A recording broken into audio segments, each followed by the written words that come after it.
one with a huge more attack, perhaps? You know we're worth it. For quality work and speedy results, choose Paimon and the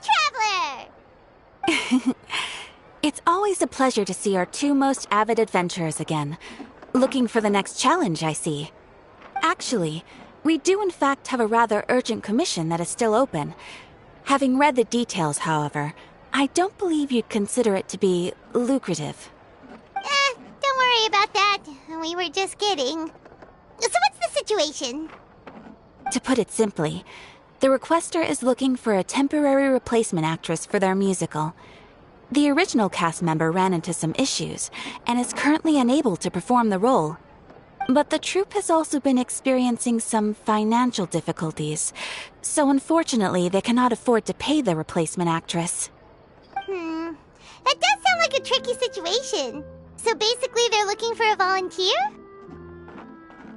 That's right.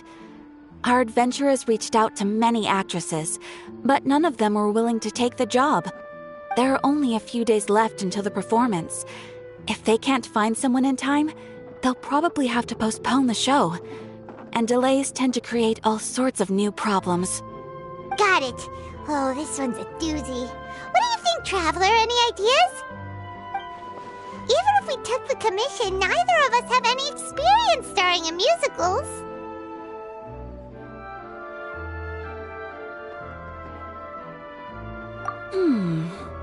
If you're interested in helping, why not start by having a chat with the requester?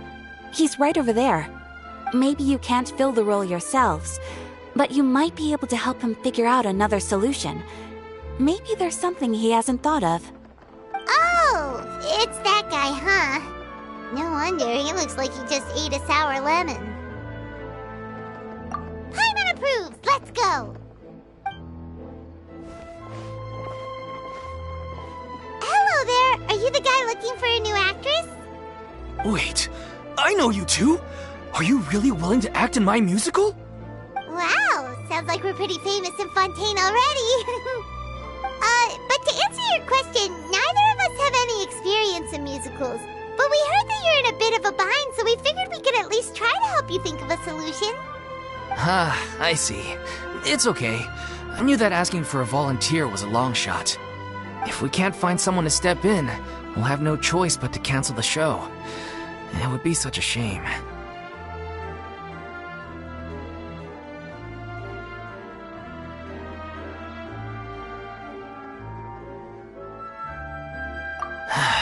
That's the thing. We're not some high-profile theater troupe, just a group of amateur enthusiasts.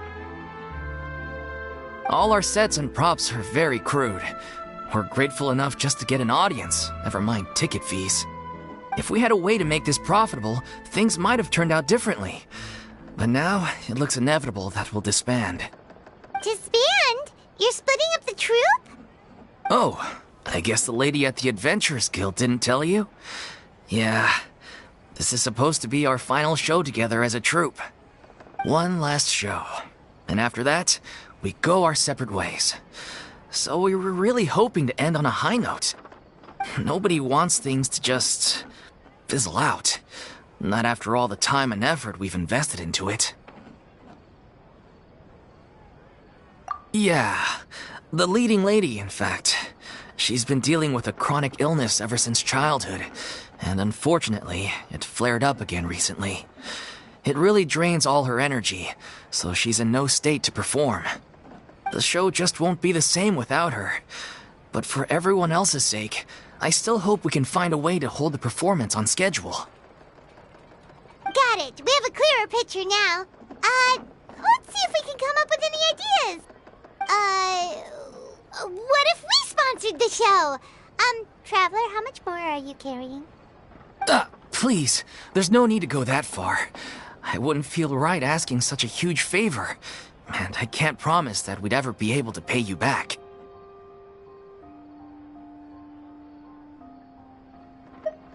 Good point. If the actress just goes through the motions for the Mora, that's not exactly rescuing the show. We should find someone who will put on the best performance possible. Oh, wait! What about... you know who? That's how you know we're the best of partners. Anyway, she should have all the free time in the world right now. She's really good at performing, and she was once super popular with the crowd. Performing in a musical should be a piece of cake for her. Who are you thinking of? Sounds like someone famous. Her! You're... That was a joke, right? Nope. Paimon doesn't actually know if she's performed on stage before, but Paimon's pretty confident that she'd be really good at it. You're not wrong there. She has actually performed in a number of big-name shows before. They were one of the reasons she was so popular. But even if she's no longer the Hydro Archon, it's not like she's suddenly a commoner. She's still an idol to many people in Fontaine, including myself. I just think Lady Furina might feel a bit out of place in an amateur troupe like ours.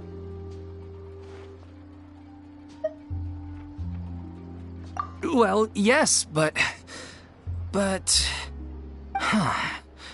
Fair enough. I mean, if she was actually willing to, then of course I'd be honored to have Lady Furina star in our show. I'm sure the rest of the troupe would be delighted too. I'm sure everyone in our troupe has probably dreamt of performing on stage with her one day.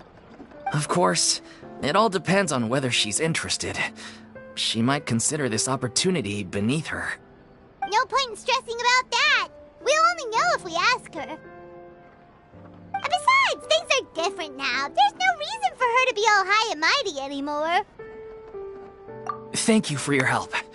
I guess I'll just stay here and wait for the good news. Good luck. Wait, where does Furina actually live nowadays? She used to live in luxury at the Palais Mermonia, but she's, moved out, right? As it happens, I have her current address here. I can provide it to you. Woo! When did you get here? I came over when things were starting to sound more promising. I thought I should be at the ready in case my assistance is needed. It is my duty to support commissioners in any way I can. Thank you, ma'am. Thank you so much. Well, now that we've got the address, we'll go find Furina. Back in a jiffy.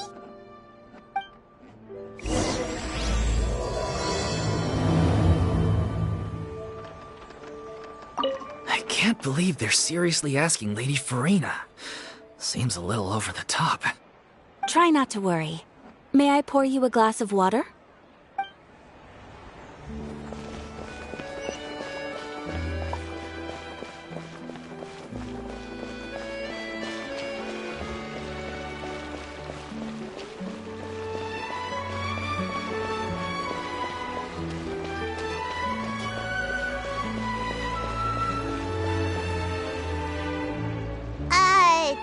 Did Catherine really give us the right address? She lives here?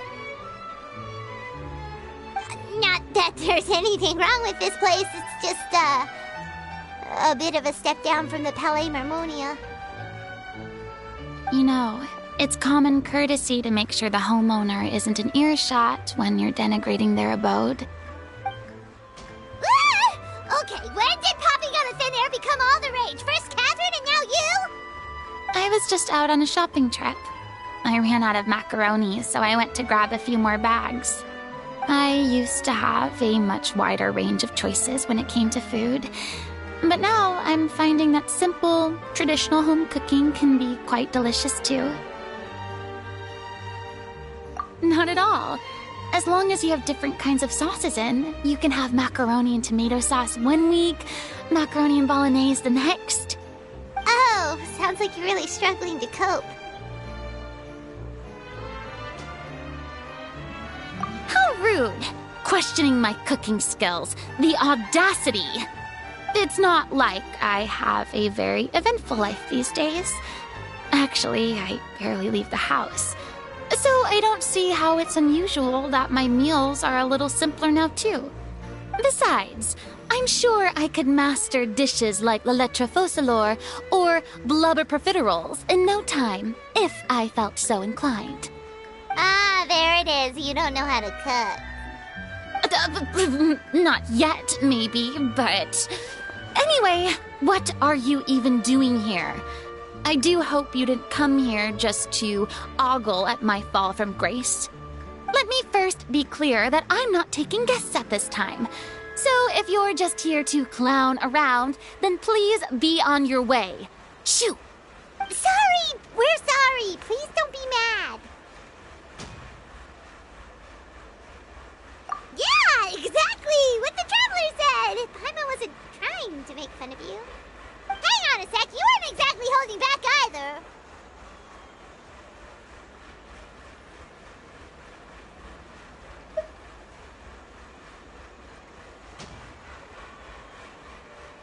My help? Well, maybe you're forgetting that I'm no longer the mighty Hydro Archon. I don't even have a vision, you know. Don't worry, it's nothing that serious. It's just very specific, and you're the one with the power to help. Oh? Well, if that's the case, then fine. I'll spare you the lecture about your attitude just now. So tell me, what specifically makes this matter so specific? Ah, I see. I knew you couldn't have come all this way just to amuse yourselves at my expense. After all, I was once the brightest star in all of Fontaine, well-versed in all the various performing arts. A mere musical is well within my capabilities. But given the present circumstances, I'm afraid I must regretfully decline your casting request. How come? It sounds like this would be a breeze for you. True, but I have made a decision to retire from the stage. Although I am no longer required to play the role of the Hydro Archon, the time I spent inhabiting that character has left an indelible mark on me. Centuries of pretending to be a different person changes you completely. I'm not the same person I once was. Of course, that can't be undone now. It's too late, and I have no intention of reinventing myself all over again.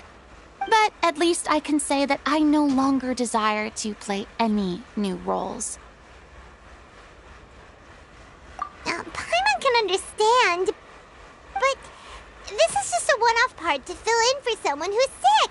Surely that's okay.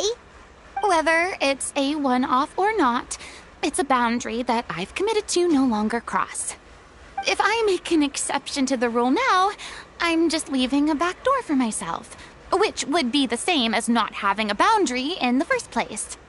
So I'm not going to perform, and that is that. Okay, guess there's no convincing you. Well, is there anything else we can do to help out the troupe? Otherwise, they'll just have to disband without any fanfare. Do you know any other actors who might be interested in the role? Nope. Short and to the point, okay. I've never been great at maintaining relationships. Besides, anyone I've ever worked with probably couldn't wait to get rid of me. Since I'm just an ordinary person now, they'll probably just laugh in my face if I go asking them for help. True, but I mean, could you even blame them? I show up out of the blue, begging and groveling for their help with a show they won't even get paid for? Oh, no way. I'm dying from embarrassment just thinking about it. Nope, not happening. Well, is there anything else we can do? This performance really means a lot to the guy we're working for. Have I not made myself clear? You're barking up the wrong tree. I don't want this job, nor do I know of anyone else who would. Sorry. I didn't mean for that to sound so harsh. I wish I could help, really. But if I thought I had the answer to this problem, I would have said so by now. It's all right, Furina. Paimon just wanted to make sure we tried everything. Oh, everyone in the troupe will be so disappointed. Yeah, I guess that's all we can do now. All right, then. We'll see you around, Furina. Toodaloo to you, too. I'm going home to take a rest now.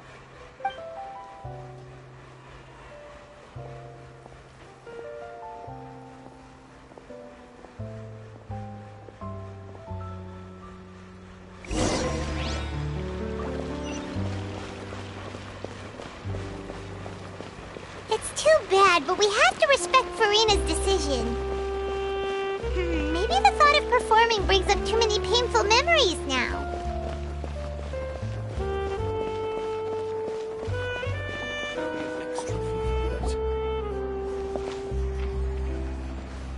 Huh? What's going on? Are they arguing?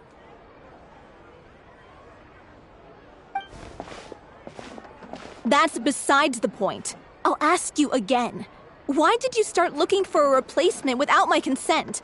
When did I tell you I'm going to take a step back? You didn't need to say it. We've known each other for how long now? We know the signs. But you never tell us about your illness, even when it's clearly flaring up. And that gives you the right to make a decision on my behalf?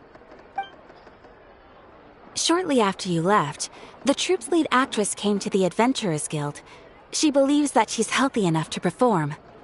Excuse me, but can you both take a moment to discuss something else for now? The adventurer assigned to your commission has returned. Sorry, I was just dealing with a little misunderstanding. So, how did your conversation with Furina go? Sadly, it's a no from her. We tried to persuade her, but she wasn't having it. She doesn't want to play the role for personal reasons. I see. Well, circumstances have changed a little, so maybe that's not such bad news after all. You see, our leading lady has just informed me that she's well enough to make it to the show after all. Staging the musical with the full original cast was always the dream, of course. Oh, right! Sounds like everything worked itself out then.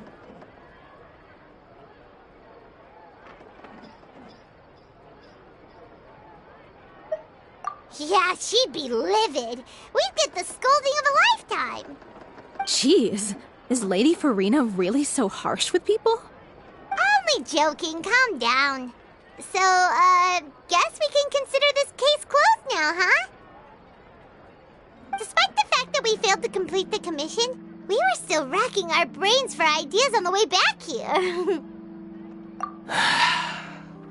Look, there's no point arguing with you about this anymore. You've made yourself very clear, so I'll stop looking for a replacement. This is the last chance we have, though.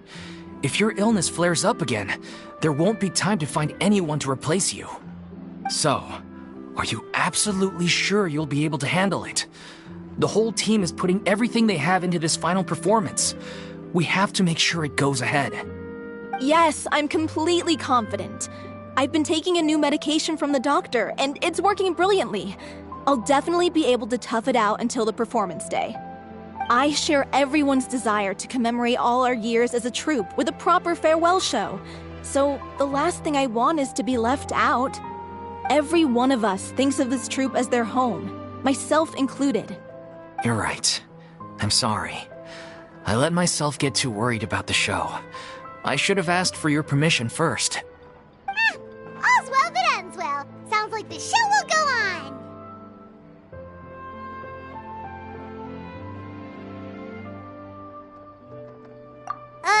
Sure.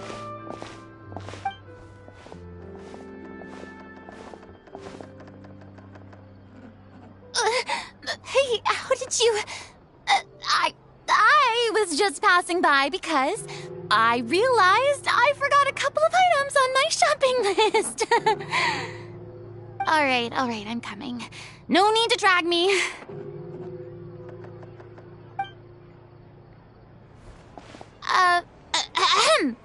Hello, one and all. I couldn't help but overhear your conversation just now. Furina? Didn't you say you were gonna take a rest at home? What are you doing here? I was just ever so slightly concerned about the situation you mentioned. Yes, a teensy bit concerned, that's all. When you came to talk with me earlier, I jumped right to explaining my position and said some strongly worded things.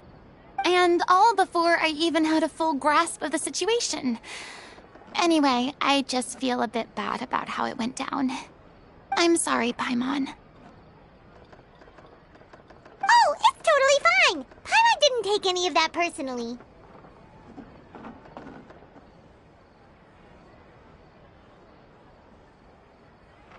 You really have a knack for asking the most uncomfortable questions, don't you? I felt very sheepish, having had a change of heart after flatly refusing you. And then, to make matters worse, you caught me. But in any case, it sounds like the issue has already been resolved. Yeah. When they said they were gonna ask for your help, I almost had a heart attack. I mean, how could we be worthy of having Lady Furina star in our show? There's no need to think like that, and no need to keep addressing me as lady. Just Furina is fine. I was wondering, if this troupe is so important to all of you, why does it have to disband? If the difficulties are purely financial, then there must be a solution.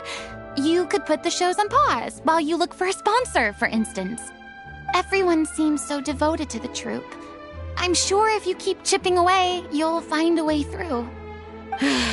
We all want to believe that, but some things are just beyond our control. Everything's been going downhill ever since we lost our director.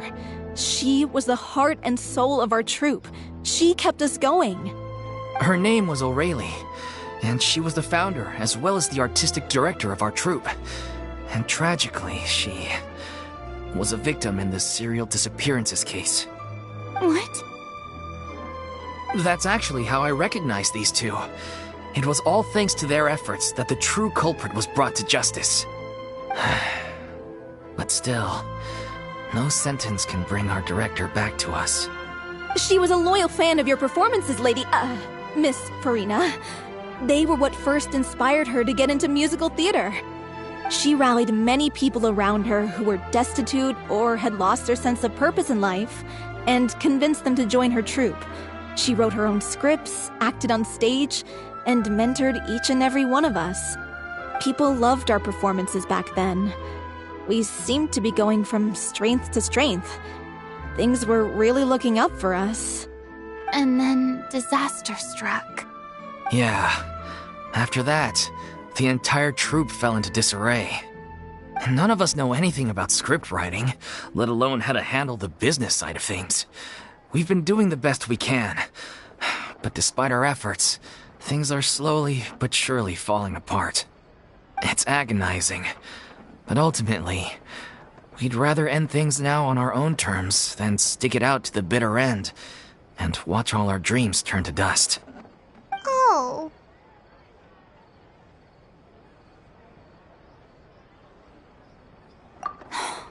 What a terrible waste.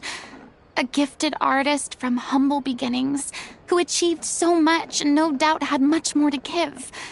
And then her life was so cruelly taken.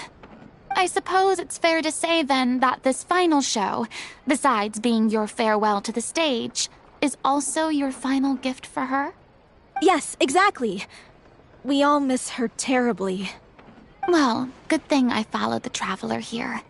After hearing this tragic tale, I can no longer stand by and do nothing. Furina. I know what you're thinking, but I by no means plan to cross the boundary I've set for myself. Besides, they're no longer looking for a replacement anyway. I can, however, provide some artistic guidance from the vantage point of a highly experienced audience member. But only if you feel this is something that would help, of course. Oh, most definitely. We'll take any guidance that you can give. We unfortunately don't have any budget for a consultant, though. Will that be a problem? I don't need any compensation. All I'd ask in return, if you're willing, is that you tell me some more about the life and work of your late director. Something I've begun to realize since my departure from the Opera Epiclese is that there's a lot you don't see when you observe everything from on high. The law only judges criminal behavior and does not weigh human emotion. The court's verdict can settle the question of criminal liability, but what about all the unresolved emotions of the parties involved? What happens to them?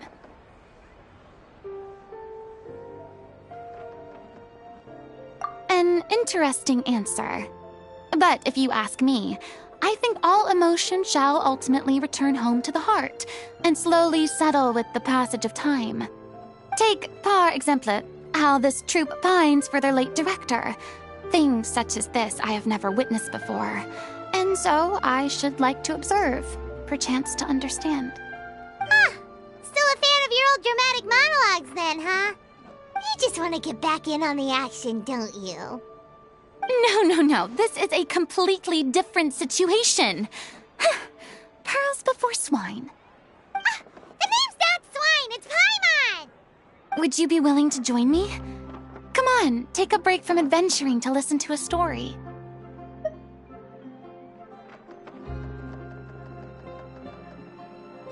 Thank you all so much. Our director was a huge fan of Miss Furina's performances, as of course we all are. All right, follow me. We'll go to our usual practice space. Please excuse the size. It's a little on the smaller side.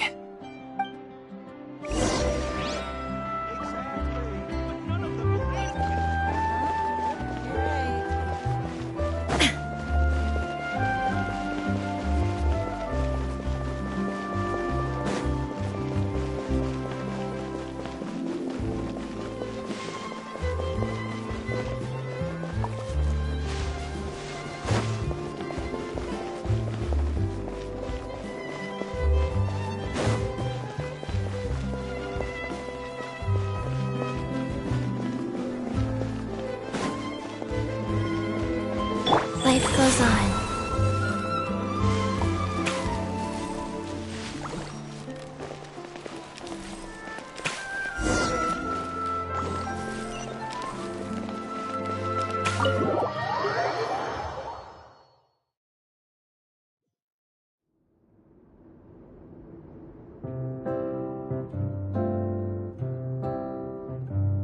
Huh?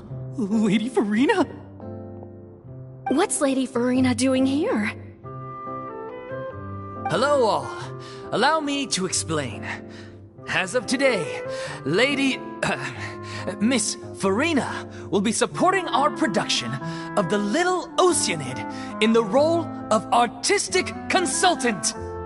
These two over here are the ones that made it possible. They kindly reached out to Miss Furina on our behalf.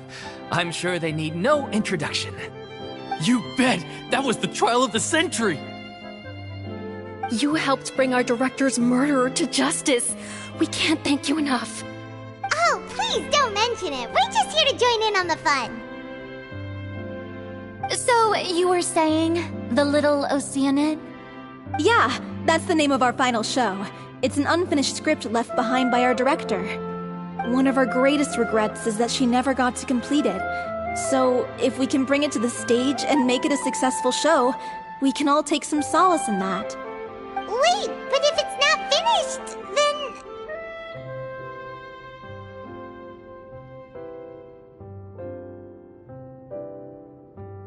Yeah, we've been battling issues on every front trying to realize this dream. Anyway, let me give you a quick summary of what the story's all about. The protagonist of the story is a young Oceanid who transforms herself into human form, despite the protests of her family. She longed to live just like any other human, and sure enough, she found friendship and even love. Everything seemed perfect.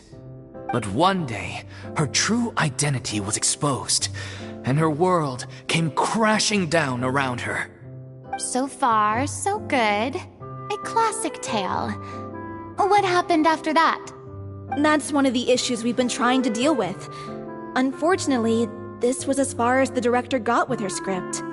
We need a proper ending so we can bring this musical to the stage.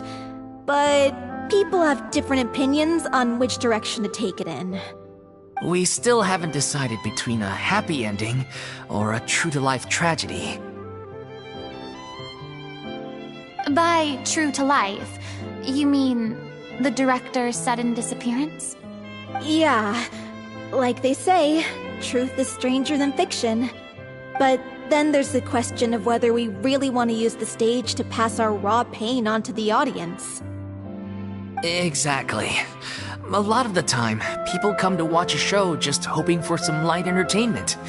We have to consider their emotional stake in this, not just our own.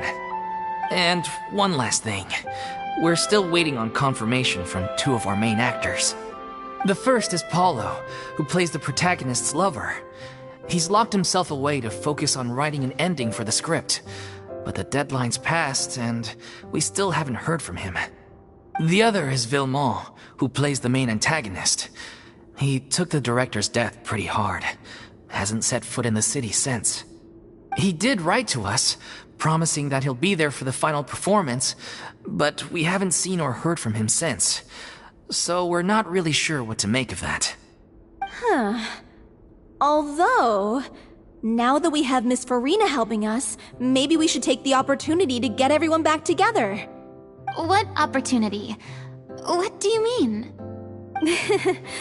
Maybe you're unaware, but your name has always been like a rallying cry for us. Our director was constantly singing your praises. All of us look up to you as a role model. Oh, stop! You're making me all flustered. Although, not in a bad way. I suspect the reason they're dragging their feet is that they have their doubts about whether the show will really go ahead, considering all the issues you've been facing. But one by one, all the obstacles are being removed. Now is the time to rally the troops. Makes sense. Okay, priority number 1, let's check in with Paulo and see where he's at with the ending. He went back to Poisson a few days ago. Said that staying in a friend's home might help him to relax and escape the feeling of isolation. I thought the last thing his friend would want right now would be to take visitors, given that Poisson was flooded not too long ago. But I guess it's the opposite. A friend in need and all that. Yeah, maybe he could use some company. Poisson.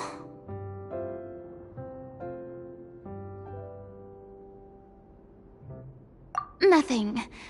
I suppose my presence will be indispensable if we are to restore his faith in the show. So, allons-y. To Poisson! Oh, Paimon almost forgot! Didn't Zhongli say Hu Tao was also planning on spending some time in Xiaoying Village? We didn't have anything else to do today, right? Why don't we go have a look around? Maybe we'll run into her.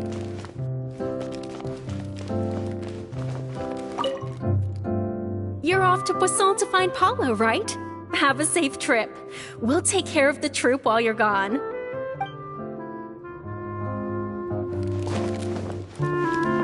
Pressure's on now. We gotta make sure we're fully prepared.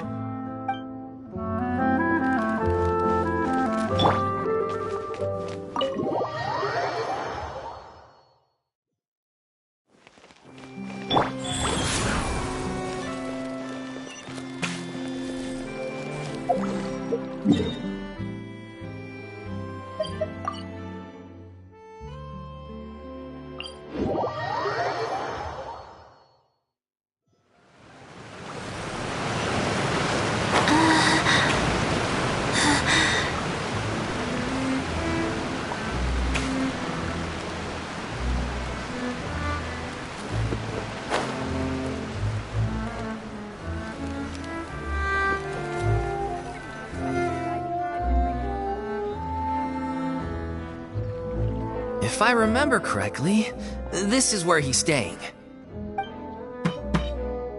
Who is it? It's me. Is the script ready? You came all the way here for that? Alright. Forget that for now. Just come on out. We've got some great news. Nice try. Look, just give me some time, okay? I'm just wrapping up this last part of the script. I'll be out once I'm done. Okay then. Looking forward to your masterpiece. So, as expected, he's missed the deadline. The ending is one of the most important parts of the show. Even once he's done, it isn't final until we've all had the chance to read through and make sure we agree on it. Someone told me they'd just seen you in Poisson. I assumed it was a case of mistaken identity, but sure enough, here you are. And Furina, too. I was wondering if we might run into her. So, you're here for Paolo? Looks like he could be a while, so feel free to take a stroll around town in the meantime. I've made all the arrangements already. Oh, it's okay. We can just wait here. Thank you for being so considerate, Miss Navia. That sounds wonderful. We'll take that stroll. Get over here, you! How oblivious are you? How are things in Poisson now? Any better? Things are on the mend, but it's a slow process. Some people may never recover from the trauma they experienced. I'm sorry to hear that. I wish there was something I could do. Please, must our conversations take such a depressing turn every time we meet? We all have painful memories, but we don't have to let them cloud everything we do. And if you're trying to make a new start, perhaps it's best if you don't bring up the past all the time. Thank you for your words of comfort. You make a very good point. But for now, at least, I think I should stay with the way I'm feeling for a while longer. It's okay. These things take time. Moving on from a painful experience is easier said than done. Which brings me to why I'm here. I thought you should probably know that not everyone here is ready to forgive and forget after the Hydro Archon's inaction in the face of catastrophe. To avoid upsetting the peace, I told the townspeople that everyone here is a member of the theater troupe, and that you are just an actress playing the role of Furina. It's not a perfect solution, but hopefully it means you won't have to lie low while you're here. That's so thoughtful of you, Navia. Well, what do you expect? I am the courageous and considerate president of Spina di Rosula, after all, like my father before me. Anyway, that was all. Look after her now.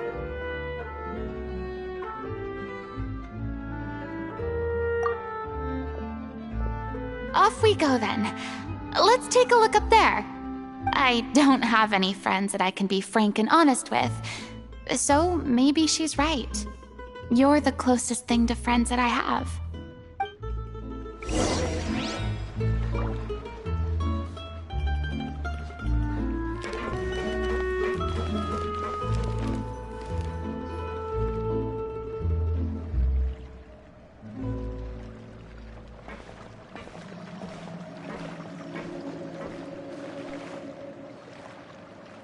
I'm so grateful that Miss Navia was so understanding. To be perfectly honest, I didn't know if I was ready to meet her. It's always easiest to just run away from your problems. But that never fixes anything. You can't get around the obstacles without facing them.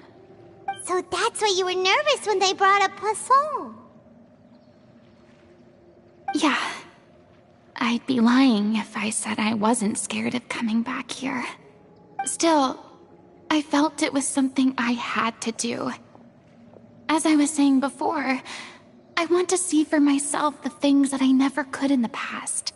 I'd be overjoyed if the people here could find it in their hearts to forgive me. But they're more likely to unleash a tirade of vitriol against me, which, of course, I completely understand and accept. Yeah, I can tell people are watching me.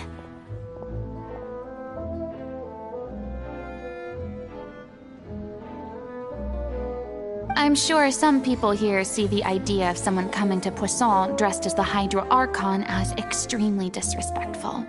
I used to be terrified of the gaze of other people, especially when they had suspicion or resentment in their eyes. I guess I wasn't quite ready for this after all. I'm not surprised you're making yourself go through all of this.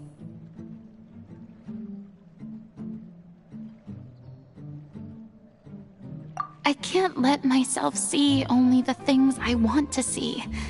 How would that make me any different from before? Look! There seems to be a crowd gathering over there.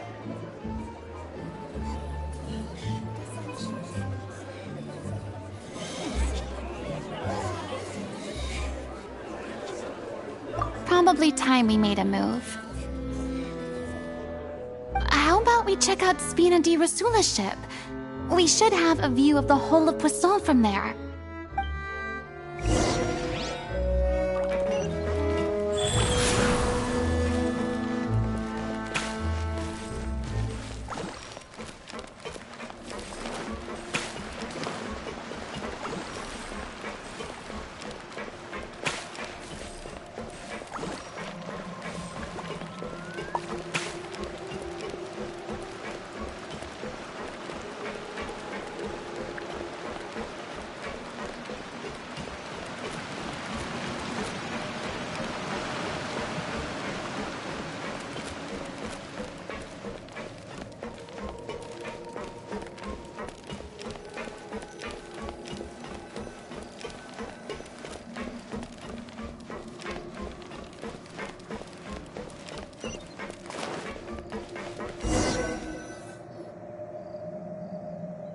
I'm sorry. You probably just wanted a relaxing stroll, and here I am dumping all this heavy stuff on you. We don't mind. It's actually refreshing to see a different side of you. Great. Well, I appreciate your company, so please don't disappear just yet. I don't know whether you can tell, but the years of suffering and loneliness aren't the only reason I have a hard time facing up to who I used to be. As I stand here by the ship, I can't get the images of the rising water out of my mind. One after another, people were taken by the water. All those treasured lives and memories washed out of existence in an instant. They thought their God would protect them. They had absolute faith that when disaster struck, a divine power would save them from harm. And all the while, I played my part to perfection to convince them that was true. But then the floodwaters finally came, and the Hydro Archon did nothing. You shouldn't look at it like that. You are only doing your duty. I've had to go through so many moments like that for the sake of protecting the truth. As time went on, it got harder and harder to bear, and I became more lonely and isolated. Eventually, I realized I had nothing left except the truth. I became terrified of completely failing in my task, and was haunted by the thought of being left all alone, weeping on my throne. Fortunately, we were able to avoid the worst-case scenario thanks to the help of heroic individuals such as yourselves. Everyone rose to their responsibilities, and I finally regained my freedom. But on some level, freedom also means no longer being needed. I have no further use to people. Paimon would have never imagined you'd see it that way. Reward?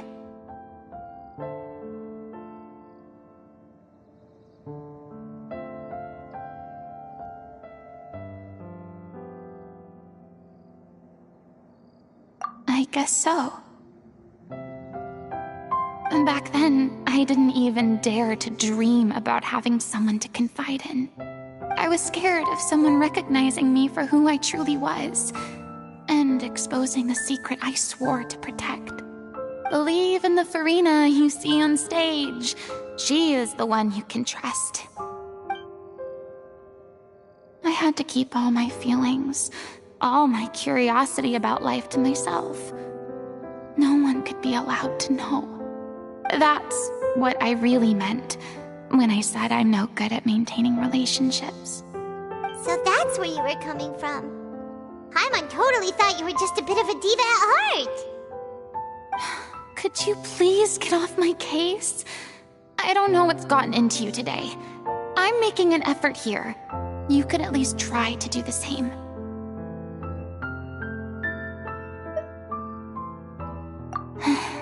I do. I once had nothing but the truth, and now I'm finally free to live my own life again. And even though I have no idea where I'm going right now, at least the choice is in my hands. All right, it's about time to head back. Paulo should have finished the ending by now. Sure. Okay, let's head back and check it out.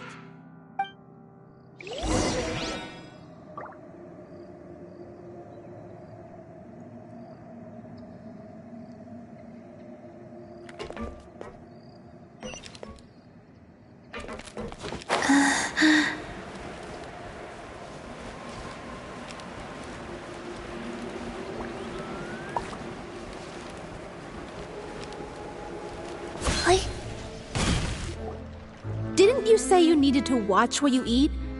You're supposed to be cutting down on fried foods, not wolfing down copious quantities of fish and chips, you know? Come on. It's not every day we get to dine at Spina di Rosula's expense. Can you believe how generous she is? I'm not about to pass on free food. Anyway, my character doesn't need to be slim and good-looking. That's your job. Are you kidding me right now? It's not your character's health I'm worried about, it's yours. I've spent my whole life battling the effects of ill health, and it kills me to watch you willingly ruin yours by filling yourself up with junk all the time. Oh no, looks like they're arguing again. We're back! Could you maybe put your differences aside for a moment? Ah, you're back. We've been enjoying Spina di Rosula's VIP treatment in your stead. Paulo's nearly done. We shouldn't have to wait too much longer. Great! So you were discussing your characters, right? We heard she's playing the Oceanid who turns into a human girl. What about you? Me? I'm an Oceanid too. He was originally supposed to take the form of a crane, but he outgrew that role. Well, the costume at least. So now he's playing the boar instead. Sorry. The boar's not a bad character, actually. He's the one who raises the little Oceanid, yes? That's right. He has some pretty memorable lines too, like when he imparts some solemn words of wisdom to the little Oceanid. If you become human, you can reveal your secret to no one. You will face suffering and loneliness. Is this truly what you want? Wait, that sounds kind of familiar. It's the most important line in the whole script. I think it's a symbolic statement about our director's life and legacy. She kept quiet about all the trials and tribulations she faced in running our troupe, allowing us to devote ourselves fully to performing. It was only after she was gone that we realized how tough her job really was. You mentioned earlier that the troupe is like your home. Yeah. I was born with an incurable illness, and once my family found out it couldn't be treated, they decided they didn't want me anymore. I spent some years taking whatever work I could find and trying to manage my illness with various medicines. But whenever I had a bad flare-up, I'd be lying in an alleyway for days at a time. It was like that until the director found me one day. She told me I had a great voice and asked if I was interested in studying singing from her. I said yes. She took me under her wing, taught me to both sing and act, helped me find Mora for my meds, took care of me when my condition decided to flare up. I know it was all a huge burden on her. She sounds like a really incredible person. She really was. She gave everything she had to her troupe and the people in it. All of us were so proud to call her our director. I was a lost child too when she found me. As the child of a murderer, my parents weren't around when I was little, so I got sent to an orphanage. The other kids were always picking fights with me. They'd say things like, "Come on, you must be pretty tough if you're the son of a murderer." It was just to taunt me, though. I was an easy target, and they knew it. One day, I got beaten up so bad that I just couldn't take it anymore, so I ran away. I lost all faith in humanity by that point. thought the whole world was out to get me. Let me guess. Fortunately, the next person you ran into was the director. Yeah. For the first time in my life, I was somewhere I felt safe. And I promised myself I'd stay here until the day the group parted ways. The day you hoped would never come. How times change. Oh, you're finally done? Get your butt over here. There's someone I need to introduce you to. This is our new artistic consultant, Miss Furina. Furina? The Furina? Oh my god, how did you manage to wrangle that? Please, the honor is all mine. I was profoundly moved to hear about your troupe and your wonderful director. I just wanted to do something to help. Same here! Even so, this is just... Oh, wow. I'm sorry. I'll try to calm down. Now, where was I? Ah, yes, the script, of course. Let me give you a rundown of how the story unfolds in my version of the script. I'm sure you're already familiar with the beginning of the story. A little Oceanid decides she wants to become a human, against the wishes of her family. She finds love and friendship in the bustling city. But then, disaster strikes. The people start to notice that all the fresh water in the surrounding area is slowly disappearing. The soil is becoming arid, plants and flowers are withering, and the people begin to panic. The little Oceanid, Cleo, and her lover decide to do something about it and investigate the truth of the matter together. In the end, they discover that all the waste and pollution created by humans over the years has caused the fresh water to flee the land, as if driven by a consciousness of its own. Consciousness? You mean the water is sentient? Water as a conscious entity. There's actually quite a few stories that explore this theme. Since the little Oceanid is a water spirit, she immediately understands how the water is feeling. She then tells her lover about her true identity, as well as the truth behind the crisis. Her lover accepts her for who she is, and works with her to find a way to bring the water back. However, unbeknownst to them, there were some people eavesdropping when she revealed her secret. The little Oceanid is accused of being directly responsible for driving the water away, and faces the greatest dilemma of her life. And then? In the end, she makes the brave decision to sacrifice herself to save her lover, and the rest of humanity. Huh? But didn't they all treat Cleo like a villain? Why would she want to save them after that? Well, she mainly wanted to save her lover, plus everyone who'd stood up for her. Through her love for her human partner, she was able to find an even greater love, one that extended to all of humanity. Surely the biggest strength of Cleo's character. There's actually something else that bothers me. You know the protagonist is supposed to represent the director, right? And she never had the chance to become a hero in our world. If we're serious about dedicating this show to her memory, we should make the ending as true to life as possible. What about if the little Oceanid is hounded to death by people who hate her, her lover makes sure her secret never gets out, and humanity continues down the path to extinction? That sounds like too cruel of an ending to me. And perhaps a little irresponsible to present to the audience. That ending would be a perfect mirror to Director Aureli's death, both arbitrary and meaningless. On the day when she went missing, Director Aureli had instructed us all, somewhat out of the blue, to leave the court of Fontaine and wait for her outside the city. We waited and waited at the rendezvous point, but she never came. By the time we returned to the city, she disappeared without a trace. We looked for her. The Gardamex looked for her, but she was nowhere to be found. Increasingly, all the signs seemed to point to her being the latest victim in the serial disappearances case. The director was the kindest soul in the world, yet she was senselessly sacrificed for the sake of a so-called experiment by someone who had nothing to do with her at all. But doesn't the way she suddenly told you to leave the city suggest that maybe she had some sense of what was about to happen?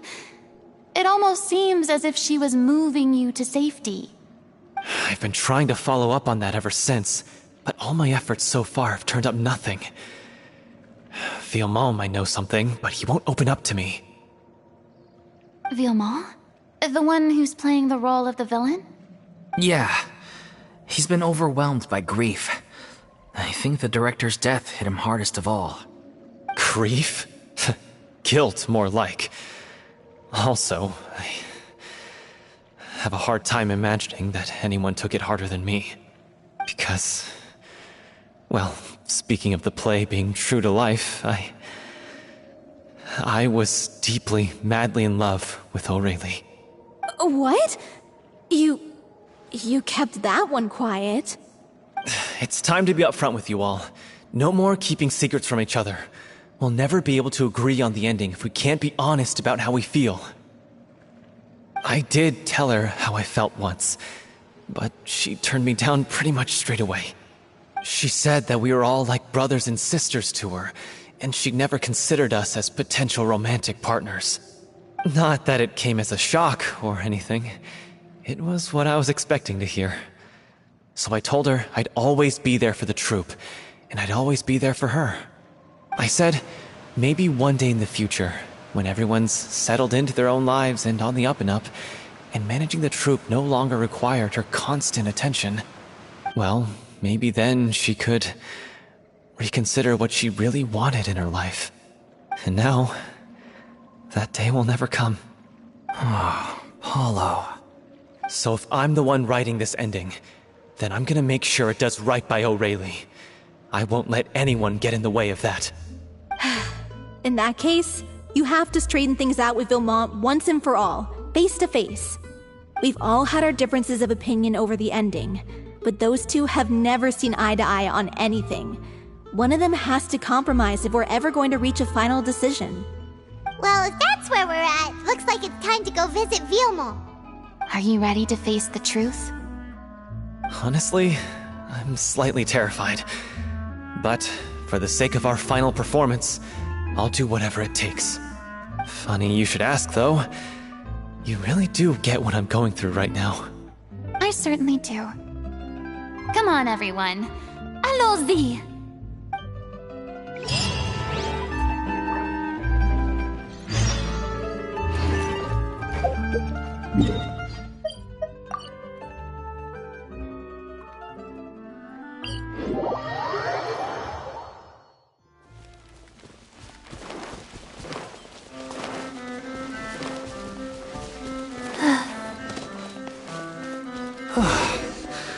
This is tough going.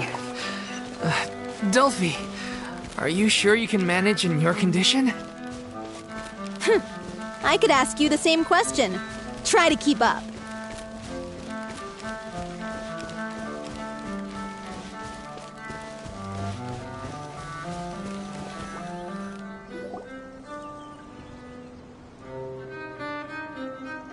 Ugh, as if this journey wasn't tough enough already without a roadblock. Don't worry. We should all be fine with the traveler here. We don't need to take a detour. Wait, why are you all looking at me?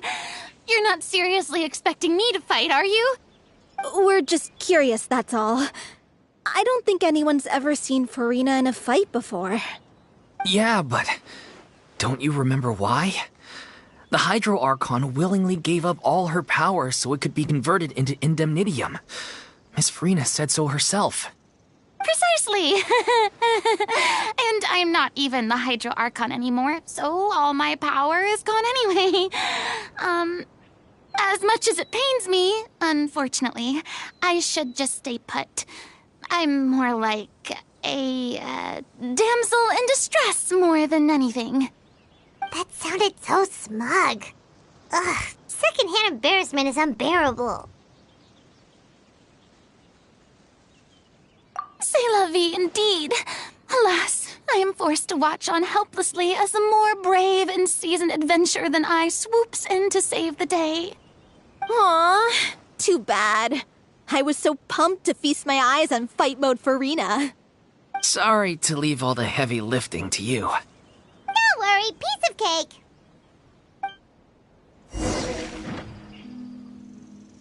Yoo-hoo! I see everything. Wheel of life. Faster? Okay, faster.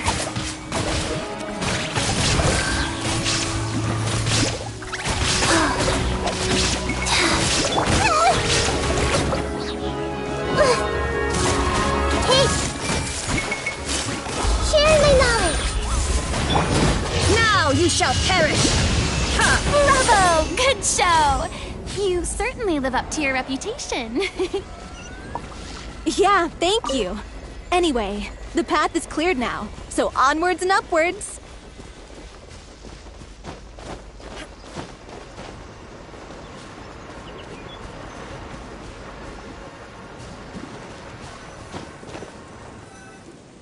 Vilma, are you there?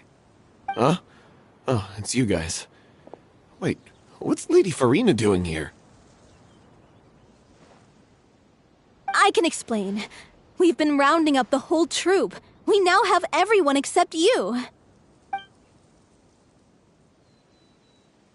So, you think knowing the truth about the director's disappearance will help you write an ending to the script that pleases everyone? I care just as much as everyone else about making the Little Oceanid a success. That's why I wanted to wait until after the show. If I open this can of worms now, I just don't want to make things difficult between us. We're supposed to be a unit when we're on stage. Vilma, avoiding the truth will not help anyone. Unless you mean to suggest that Aurelie's death had something to do with you. I don't want to talk about it. Listen, Vilma. I used to think that my love for Aurelie was a point of shame. I never brought it up to anyone. But now, I've made up my mind to put it all on the table. I'm prepared to face everything, to sacrifice everything for the sake of the show. The Little Oceanid cannot be complete unless we do justice to Aurelie on an emotional level. This is why people think of you as not being the smart one. As you all know already, the troupe was kept afloat not from ticket sales, but donations from the audience. Of course, that was nowhere near enough. We took on side jobs when we weren't performing, but even then, the troupe's financial situation was pretty dire. So, anyway, one day after a show, a merchant came to me and offered us a huge sponsorship. In return, we just had to provide the audience with their drinks during performances. It seemed like a win-win, so I said yes to it on the spot without consulting the director. It was only when the merchant came to deliver the goods that I realized the drink in question was synth. Isn't that the drink peddled by the culprit behind the serial disappearances case? I freaked out when I saw the boxes. And I told the director everything right away. She was completely shocked as well. But she didn't reprimand me for making the decision without consulting her. Instead, she contacted the merchant and stated that the troupe could not agree to this collaboration. The merchant was furious, berated us for going back on our word, and threatened to sue us for damages. The amount was astronomical. There was no way we'd be able to pay. And then? I was going to sort it on my own, but the director stopped me. She said that this was an issue for the whole troupe, and it wasn't my fault. But things only got worse from there. The synth merchant just wouldn't let up, and then suddenly the director told us all to leave the city one day. I knew then that things must have reached a boiling point. I admit this whole thing was my mistake. I didn't dare to tell any of you the truth back then, and after the director disappeared, I was even more afraid to say anything.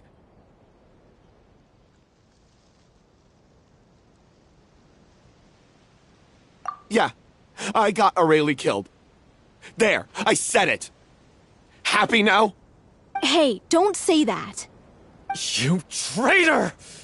You knew Aurelie was in danger. Why in God's name didn't you tell us? What do you mean, you were afraid? This was a life and death situation. We could have saved her! How could you be so stupid? Please, try not to get too worked up. Yeah, listen to him. You need to stay calm. Stay calm? How can I stay calm? This guy got Aurelie murdered. She was the love of my life. And he has the gall to try and high-road us, claiming that he kept his mouth shut for the sake of the show. How about taking some responsibility for what he's done? All I can say is I'm sorry. Truly. I wanted to apologize to everyone in the troupe, but that won't bring back the director. What good is my apology now? I'm just a coward who made an awful, terrible mistake that I can never take back. Beat me up if you want. Kill me if you prefer. It's what I deserve. End my life. So I can meet the director and apologize to her in person. Get out of my sight. Go, get lost. I don't ever want to see your face again. That's enough! You've screamed and shouted at each other for long enough. Now pipe down, both of you! Can you stop conflating the show on stage with your real-life relationships in the troupe? You keep saying that you want to use this final performance to pay tribute to your director and celebrate her life. How can you do that if you're just using it as an excuse to vent your own emotions? You're right. I'm sorry.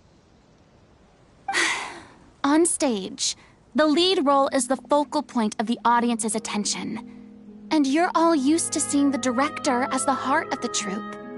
But in her own life, her greatest desire wasn't to be the center of attention. I can tell how much she loved you all, and how much she loved the troupe. What she wanted was to build a warm home for all of her brothers and sisters. To shield you all from the storms that rage in the world outside. That's how you should remember her. And that's what you should be celebrating. I understand why you're trying to make her the hero of the story, but isn't she your hero already? After everything she did for you? Yeah. So think hard about what that means. And then think again about what you hope to achieve by arguing with each other. If you really hate each other and can't reconcile your differences, then you could just call it quits now. Why bother with the final performance if the group is already fractured? But you can't bring yourself to do that, can you? You care too much about Director Aurelie and the home she built you all to let go. What are you laughing at? I don't see what's so funny. Sorry, I didn't mean it that way. It's just that, for a moment there, it felt like our director was back with us again.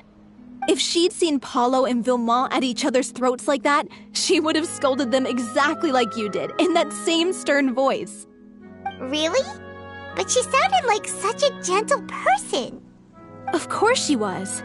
Even her harshest lectures came from a place of kindness, and it showed. She really was a truly outstanding person. What you said, it really puts everything into perspective. I'm truly sorry. I really meant for this to be a genuine apology, but I ended up making it all about me and my self-pity. It's all right. Let's save all this for after the performance. So, the ending. What are we gonna do about it? Clearly, everyone needs to take a step back for now and reflect on what really matters. When emotions are running high, things get lost in the fray. The end of the story needs to focus back on Aurelie herself. She's the true star of the show.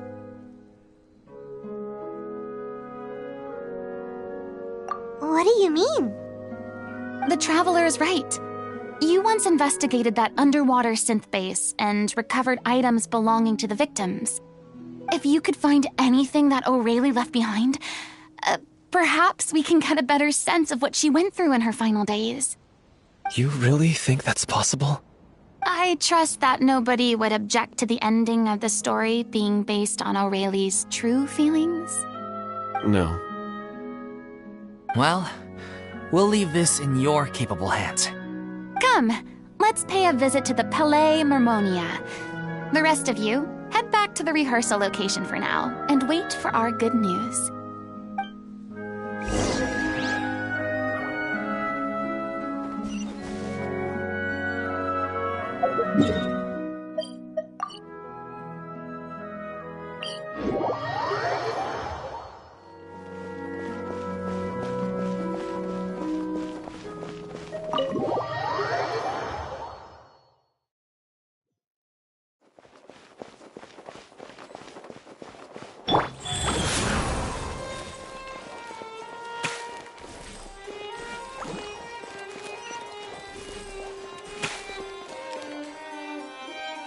You want to review some recovered items connected to victims of the serial disappearances case? But, that case has been closed for quite a while now. Still, since you were the ones who discovered and submitted the evidence in the first place, you don't actually have to submit an application. Okay, please hold on. I'll have someone dig them out.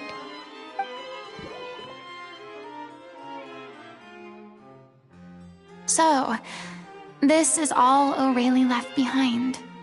Just whatever she was carrying on her person and this tattered old notebook. Hey! It's full of script lines! And sketches too! Looks like they show where the different props should be placed on stage. Let me take a look. Maybe there's something in here from after she was kidnapped. Aha! I found something. To whoever discovers this diary. Let's see. Looks like she kept a detailed record of her captor's actions. She even mentions the truth behind the experiments on dissolving young women. If we'd had the chance to examine this notebook carefully back then, it would have been a conclusive piece of evidence proving Vachey's guilt. Vachey took so many lives. It's still so unthinkable how many victims he had. I guess Aurelie must have written all of this down in the hope that her records would one day be of use to investigators. Wait, it cuts off.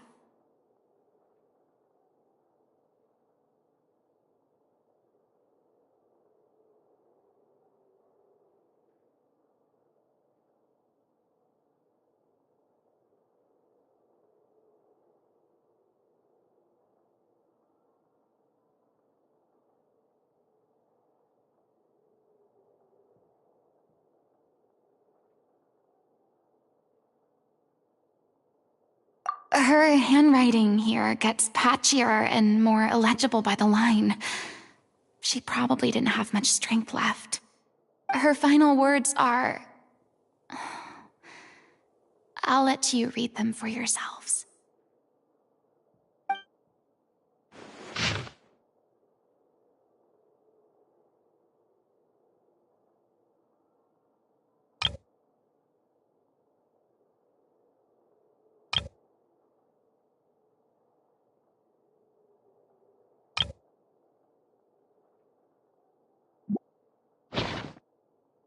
She was so terrified.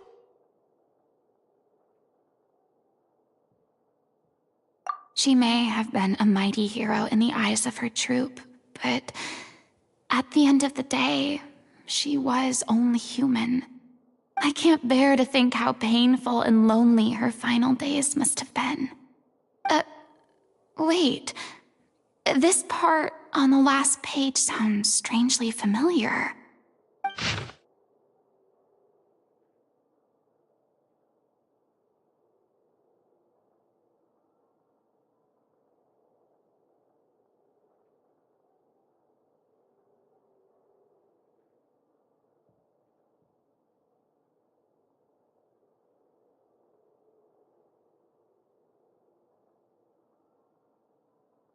If you become human, you can reveal your secret to no one. You will face suffering and loneliness. Is this truly what you want? Isn't that the most important line in the Little Oceanid? Because I am an older sister to them. Oh. So she didn't regret her decision, even as she sat in silence, waiting for death to come. I'm sure this is what the troupe would have hoped to hear as well. She had their utmost trust, admiration, and love, and she truly deserved it. Let's go. It's time for them to learn Director O'Reilly's final thoughts.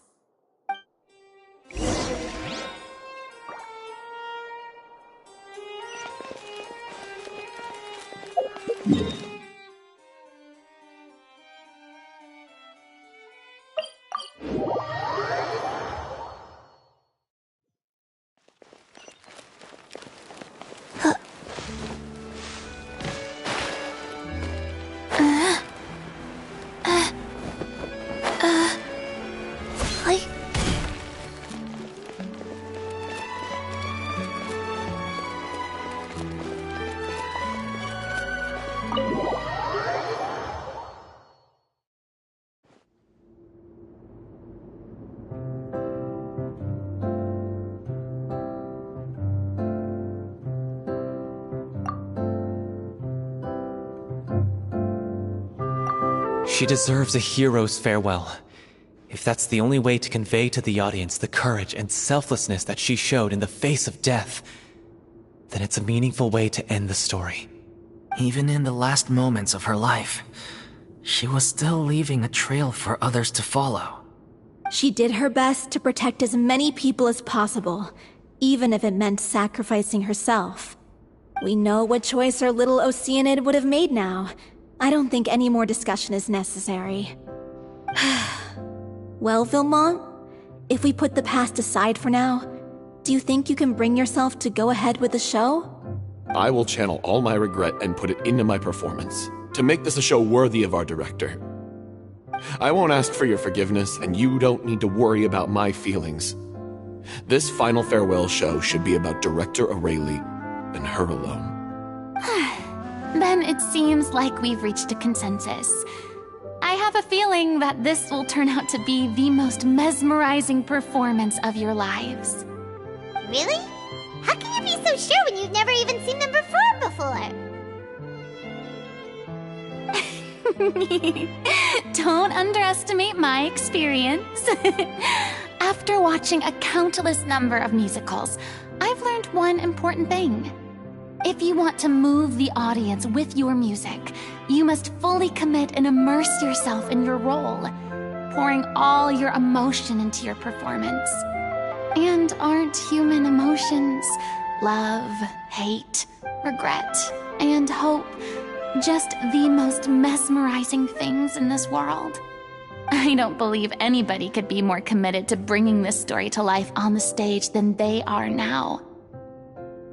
Thank you for the vote of confidence, Miss Furina. And thank you for supporting us through all this. Then, let's not delay things any longer. We need to discuss the details of the ending and get it nailed down once and for all.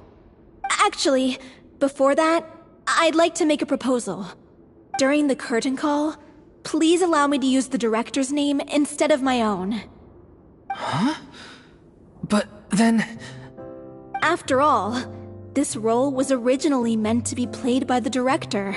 I'm just filling in for her. Besides, a role commemorating her life should be associated with her name.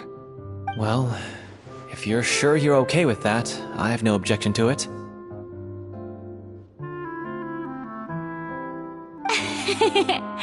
Now we're talking like a serious acting troupe. All right, I'll leave you to fine-tune your musical while I go and procure a stage.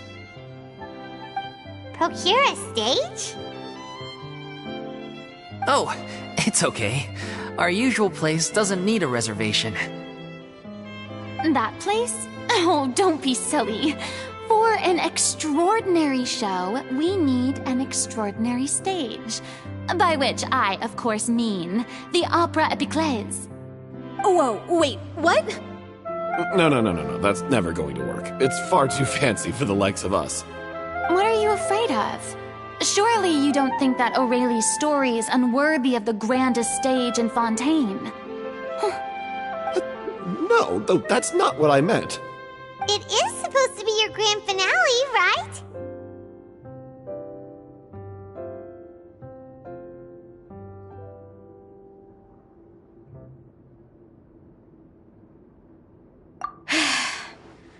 I have no problem with it then.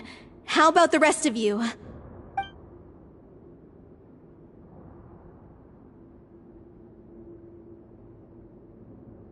I'll take your silence as a yes. Thank you for giving us this opportunity. It really is a dream come true. Well, then don't disappoint me. If you mess this up, it'll reflect poorly on me too. Come on, we'll need to get the go-ahead from Nervillette. I know just where to find him.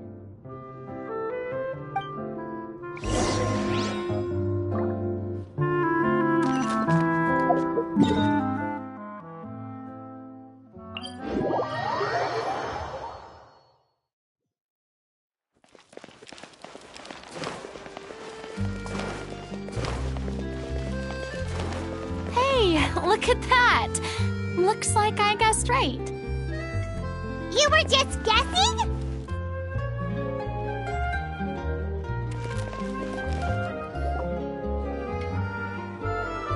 I knew you'd be here. I'm here merely for a short break. It has been a while, Miss Furina. And you too, traveler in Paimon.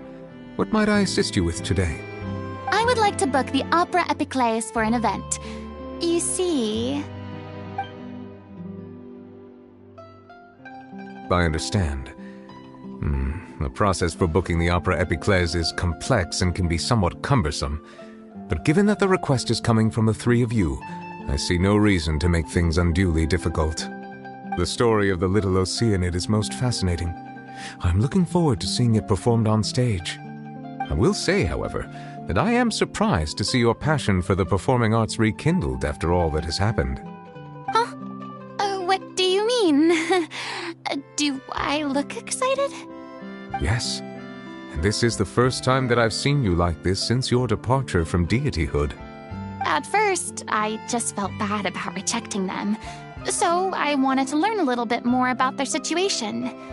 But one thing led to another, and... well, here we are. In the past, we sat in our high chairs in the court, giving our opinions on isolated cases, all while knowing very little about the human stories behind each and every one. Maybe it's because I finally become an ordinary person and gained my freedom, but I've developed a great sense of curiosity about their lives. I am truly delighted to see you find a new lease on life. Now that you've regained some confidence, have you had any thoughts regarding a return to the stage? Why would you suddenly ask a question like that?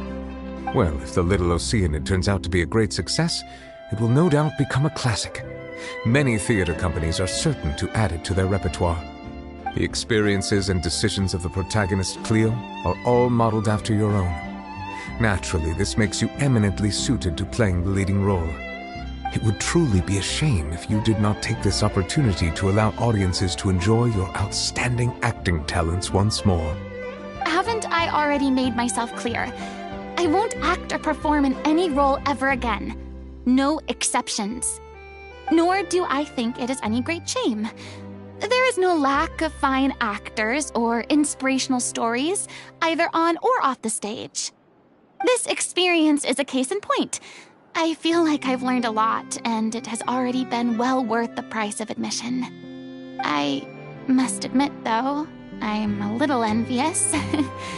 They're quite fortunate to be able to bid farewell to their past in such a magnificent manner. I see. Well, I'm glad to learn that you have found a role to play that you enjoy, be it on the stage or not. I sincerely hope the show will serve as the grandest of finales. I will have my staff book the date and mail the relevant paperwork to the troupe once the details are confirmed. Thanks, Nervillette. You are very welcome.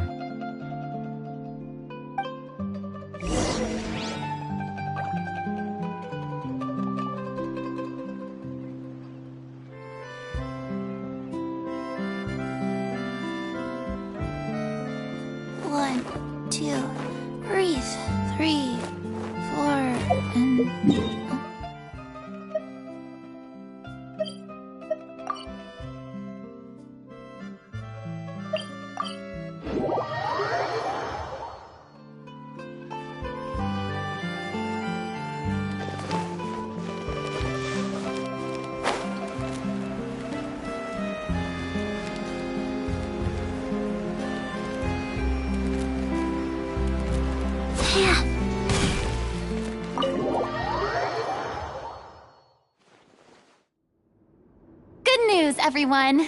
It's done. The Opera Epiclese is booked. Thanks to my eloquent and impassioned speech, Monsieur Neuvillette was moved to provide us with a fitting stage for this special performance. We've had to fight every step of the way for this opportunity, but we now have all of the ingredients necessary to stage a truly spectacular performance. A touching story, a magnificent venue, and last but not least, a passionate and dedicated cast. Now, let's work together and make this show the best it can be. This is truly wonderful. The sooner we can finalize the ending, the more time we'll have to rehearse. Fiamma and I just went over some parts of the script and tweaked a few things. I think it's really going to resonate with the audience now. Wow, you two had a constructive conversation? That's great! Communication is vital to any good performance. Look at us! We've come so far. I never could have pictured this scene a few days ago. It's amazing! Even though Furina's still being a bit of a drama queen about it all, she's really fired everyone up!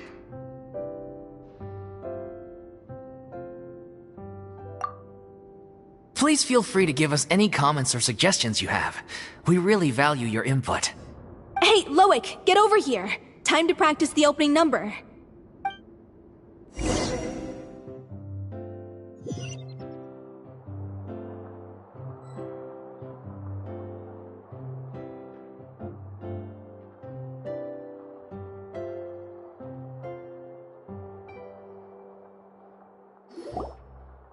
Cursed Cleo.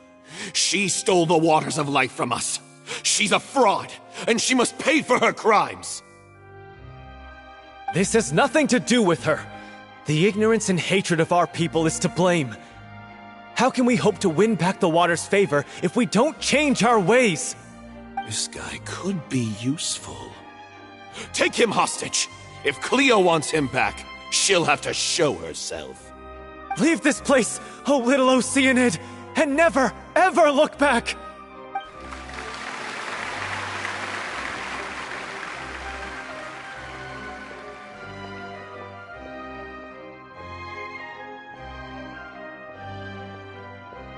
Everyone's really throwing themselves into their roles. I haven't seen such a fine performance in a long time. If only... What should we do? It's almost time for her to take the stage! Why? Why does it have to be now? Hey, what's going on? You're due on stage any second now. Oh no, not again. But why? What about your new meds? Did they stop working? They've been getting less and less effective over time. I've had to keep increasing my dose. What? I thought they cure it. So they were only managing your symptoms? I figured whatever it took to get me through this final performance. How could you do this to yourself? And after that lecture you gave me about not looking after my health. I'm sorry. I've let everyone down. You... This is a conversation for another time. How can the show go on without its star performer? Miss Furina, I'd like to make a request of you. Say no more. If you're sick, you need to rest. I know what you're going to ask. Loic, your character has no more scenes, correct? Oh, yeah. I think my scenes are all done. Although, I do have one more line. But I guess another guy in the troupe with a similar voice register could take it. Why? Please take Delphi back to her place to rest. I'll sing the finale. From the sublime to the ridiculous. After all that, everything's come full circle. Thank you, Miss Furina. I'm so sorry to put you in this position after everything you said. Never mind. What's done is done. It's really my own fault for getting in too deep. No one likes regrets, myself included. Leave it to me.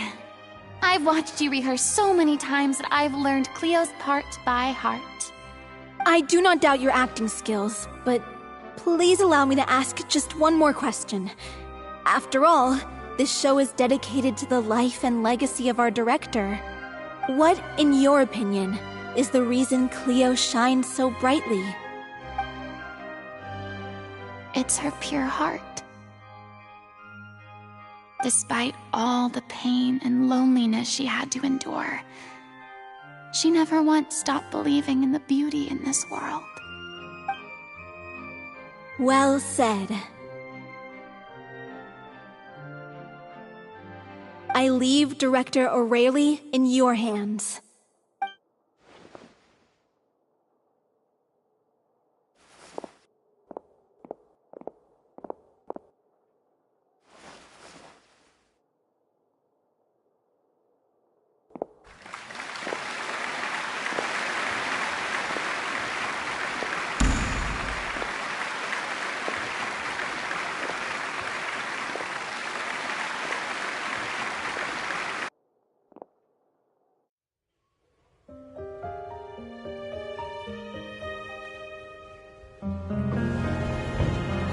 Is she here yet? Let's get here! She's not coming! You're wrong. She's here.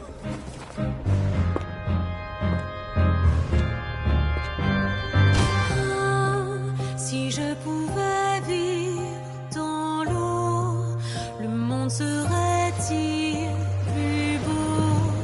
Me pardonneras-tu, ô chère mère? L'eau dans son courant fait danser nos vies, et la cité elle nourrit, ainsi que toi, mon doux amour. But what about your wish? My wish.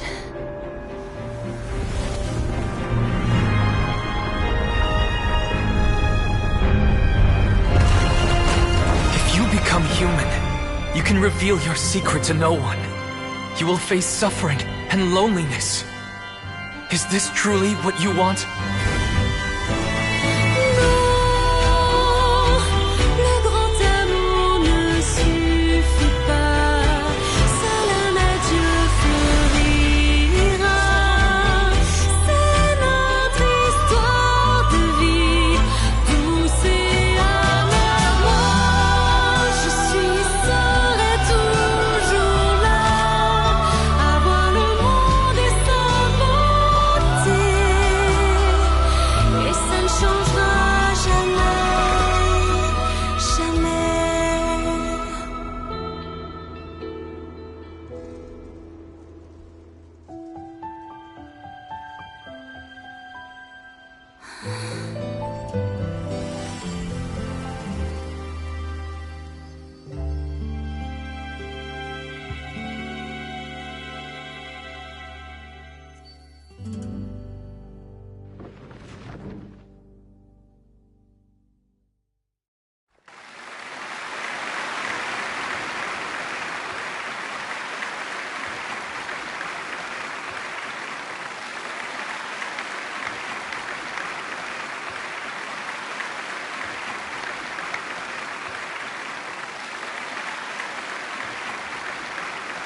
Is it just me?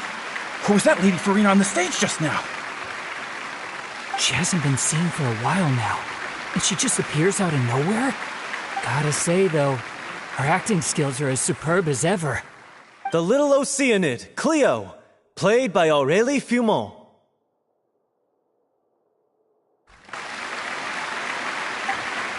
Wait, that's not her name. What's going on? I don't know. Maybe it's just a doppelganger. I've spent a lot of time out of the spotlight, and they didn't use my name during the curtain call either. Hopefully, not too many people recognized me. It's too bad that I had to break the one clear rule I'd managed to make for myself, even if I had no choice. Still, I have to admit that, despite everything, it felt good to be back on the stage again. Finally, we would like to give a special thanks to our artistic consultant and event coordinator, Miss Furina. Hey, that's not what we agreed on! Oh, so it was Furina after all. She's back! Honestly, what is he doing? He should have run that by me first. All right, calm down. Don't be mad. This was a group decision. We just didn't want your contributions to go unacknowledged. After all, it's been the rule in Fontaine since ancient times that everyone's work, visible or invisible, is equally deserving of recognition. Yes, I know the rule, but it should still be applied on a case-by-case basis. I wasn't ready for this yet. It's no big deal. What's the worst that could happen?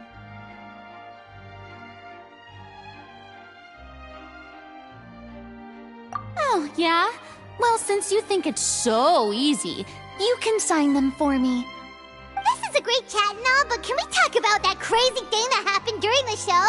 It nearly gave Paimon a heart attack. Paimon flew over to where she was supposed to be and was about to drop the prop vision, and then suddenly, a real one popped out of thin air! Oh, that. I've got no idea what happened there either.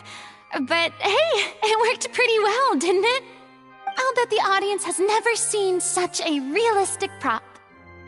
Wait, what about Dolphy? I wonder how she's doing. Oh, let's go check on her as soon as we finish clearing the stage. Yes. Plus, she'll definitely want to hear how the end of the show went. If nothing else, we can safely say that we accomplished what we set out to do.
Ah, you're back. She's doing okay. Her condition stabilized after taking some of her original medication. From experience, though, I'd say she still needs a few more days of rest. How did the performance go? Was it a success? Did the audience like it? You'll be glad to know it was fantastic! Also, you're not gonna believe what happened while Furina was on the stage. You'll probably be able to read all about it in the Steambird first thing tomorrow morning. That's wonderful. I'm so sorry I failed to see it through to the end. I guess I was wrong to try and tough it out to begin with. No, don't worry about it. Like they told me after announcing my name during the curtain call, everyone's work deserves recognition. Even though you couldn't see it through to the final scene, the audience was very impressed by your performance. It's safe to say that you made your mark on this memorial show. Well, one way or another, we did it. I've had bad luck ever since I was born, so I never expect things to go smoothly in life. I'm just happy to know that we went out on a high note. That's all that matters. Blaming your bad luck again, are we? Maybe if you didn't push yourself past your limits so much, your illness wouldn't be flaring up all the time. Oh, don't you start. I don't have the energy to argue with you right now. Aw, you two clearly care a lot about each other. I don't know what you're talking about. You mean we never stop arguing with each other?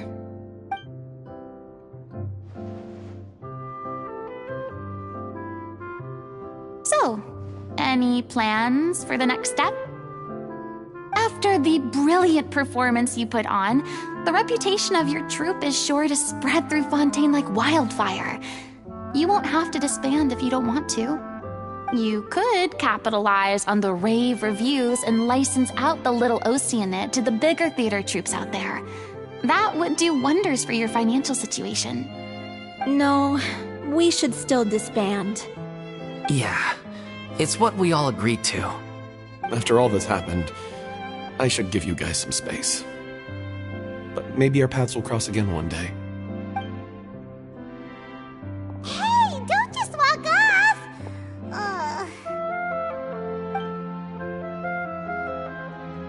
I still want to keep performing, so I might join another troupe. After watching Miss Furina's performance, I think I'm starting to understand our director's infatuation with musicals. You should do it. It suits you. I'd originally hoped to keep performing too, but I don't know if my health will allow me to. Oh, so now you finally got your priorities in order. I guess I'll hold off until you've properly recovered as well. What about you, Miss Furina? Any future plans? Well, frankly, I think a return to obscurity is no longer an option for me. I'm sure a slew of consultancy requests will hound me wherever I go, until I finally acquiesce. You rather sealed my fate there with your special thanks at the end of the show. Sorry. It's quite all right. No need to apologize. What I meant to say is that this whole experience has shown me that perhaps I'm not as averse to a return to the stage as I'd previously imagined. Maybe Nervillette was right. Maybe Cleo is the right role for me. I still don't wish to pretend to be someone else, but I do have a desire to express myself. So, maybe the show will go on for me after all. Yeah. There was once a time when I was an actress in a masquerade, seeking only to hide the truth. But from now on, I want to spend my time learning real stories about real people and how they touch the lives of others around them. I want to watch them blossom and wither, see them refined on the page, retold on the stage, and remembered long into the future. I'm sure this is what captivated director O'Reilly as well. Sounds like you're ready to stop running from your true calling. The more you get out into the world, the more you'll discover what a fascinating place it is.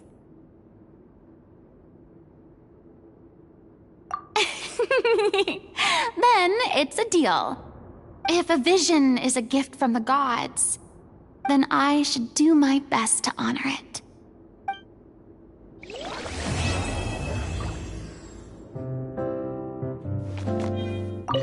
It's ironic to think that in my whole time as a god, I could only ever dream of receiving this kind of power. And now that the gods have given me their blessing, it actually feels more like I'm finally able to take my fate in my own hands. Is that how humans feel about it as well?